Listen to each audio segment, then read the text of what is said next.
Have you ever wondered how project managers quickly identify the most critical risks at a glance? The answer is the bubble chart.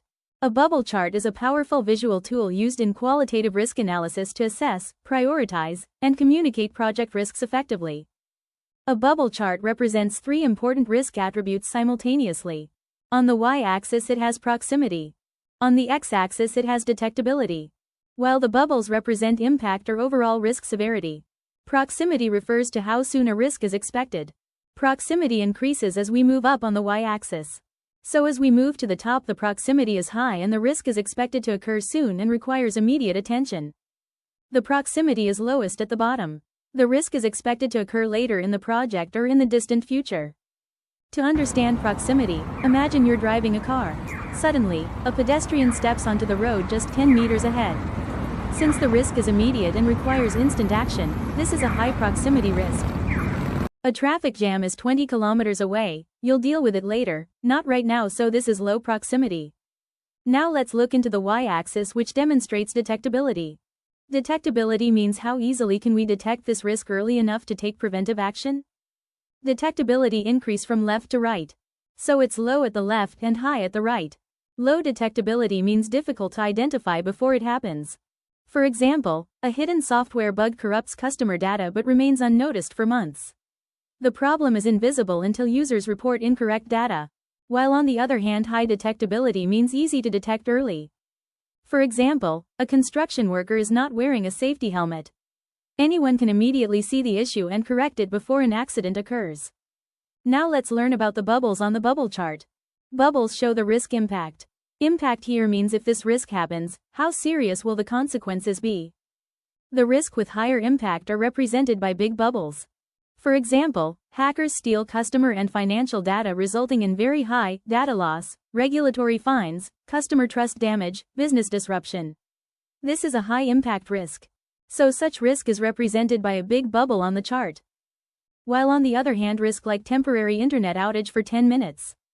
Where work pauses briefly but resumes immediately has lower impact. Such risk are represented by small circle on bubble chart. Now that you understand the three key risk attributes, proximity, detectability, and impact, let's see how they work together. By combining these three attributes, we can effectively prioritize risks and determine which ones require immediate attention and which can be monitored over time. To prioritize the risk using attributes of bubble chart, we need to make a list of identified risk in the project. Suppose a contractor is constructing the basement of a commercial building. Workers install a waterproofing membrane. While installing the membrane, a worker accidentally tears it with a sharp tool. At this point, no one notices the defect. Membrane is now buried and invisible. So this risk has low detectability. So let's put a mark on the graph for low detectability. The risk exists immediately after installation. The project team has only a very short window to inspect and test the membrane before it disappears. So this is risk has high proximity. So let's put a mark on the graph for high proximity. The risk has high impact because it causes water leakage, expensive repairs. High impact means bigger bubble. Now let's place this bubble on the bubble chart. Join the 2 points marked for proximity and detectability and place the bubble over there. Now let's look into the next risk, that is minor paint color mismatch. This has high detectability because it is easily visible during inspection. And has low proximity because it happens near project completion. It has low impact because it requires simple repainting. Low impact means small circle. Now join the points marked for detectability and proximity and place the bubble there.